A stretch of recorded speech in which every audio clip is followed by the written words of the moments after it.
ভুয়া মুক্তিযোদ্ধারা স্বেচ্ছায় দায় স্বীকার করলে তাদের সাধারণ ক্ষমা ঘোষণা করা হবে বলে জানান মুক্তিযুদ্ধ বিষয়ক উপদেষ্টা ফারুকী আজম। তিনি বলেন, না হলে প্রতারণার দায়ে তাদের বিরুদ্ধে ব্যবস্থা গ্রহণ করা হবে।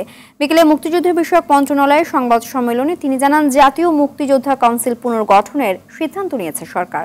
বিলাল হোসেনের রিপোর্ট।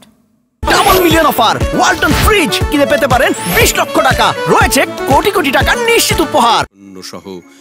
শহীদ বুদ্ধিজীবী ও মহান বিজয় দিবস উপলক্ষে জাতীয় পর্যায়ে ব্যাপক কর্মসূচি গ্রহণ করেছে সরকার। সংবাদ সম্মেলনে দিবস দুটির যথাযোগ্য মর্যাদা পালনে বিভিন্ন দিক তুলে ধরেন মুক্তিযুদ্ধ বিষয়ক উপদেষ্টা।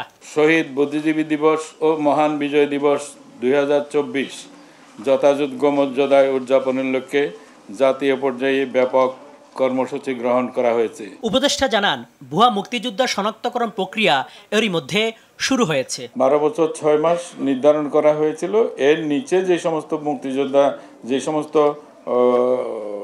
যারা মুক্তিযোদ্ধা হয়েছেন তাদেরকে বাতিল করার ব্যাপারে সিদ্ধান্ত হয়েছিল। এই আদালতের কাছ থেকে যখন এই বিষয়টা নির্ণীত হবে তখন আমরা তাদের তো বাতিল করবই এবং এটার জন্য প্রয়োজনীয় সাজার জন্য আমরা ব্যবস্থা করব। মুক্তিযোদ্ধা যাচাইয়ের স্বচ্ছতা নিশ্চিতে মুক্তিযোদ্ধা কাউন্সিল পুনর্গঠনের সিদ্ধান্ত নিয়েছে সরকার। উপদেষ্টা বলেন, ভুয়া মুক্তিযোদ্ধা সনদে যারা চাকরি নিয়েছে তাদেরকেও আইনের আওতায় আনা হবে। একটা ইন্ডেমনিটিও হয়তো দেব, যে যারা অমুক্তিযোদ্ধা এইভাবে মুক্তিযোদ্ধা হয়ে এসছেন তারা যেন স্বেচ্ছায় এখান থেকে চলে যান, স্বেচ্ছায় যেন চলে যান। সেই কারণে যদি যায় তাহলে হয়তো তারা সাধারণ ক্ষমাও পাইতে পারে।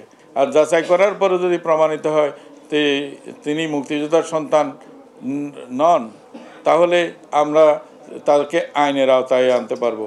সত্যিকারের মুক্তিযোদ্ধাদের মর্যাদা যেন কোনোভাবেই ক্ষুণ্ণ না হয় তা নিয়ে কাজ করছে সরকার। সত্যিকারের মুক্তিযোদ্ধা তারা যেন কোনো না কোনোভাবে যেন তারা ক্ষুণ্ণ না হয়, তাদের মর্যাদা যেন ক্ষুণ্ণ না হয়, সেটাকে অক্ষুণ্ণ রেখেই বাকি কাজটা সম্পন্ন করতে হবে। বিলাল হোসেন, RTV, ঢাকা।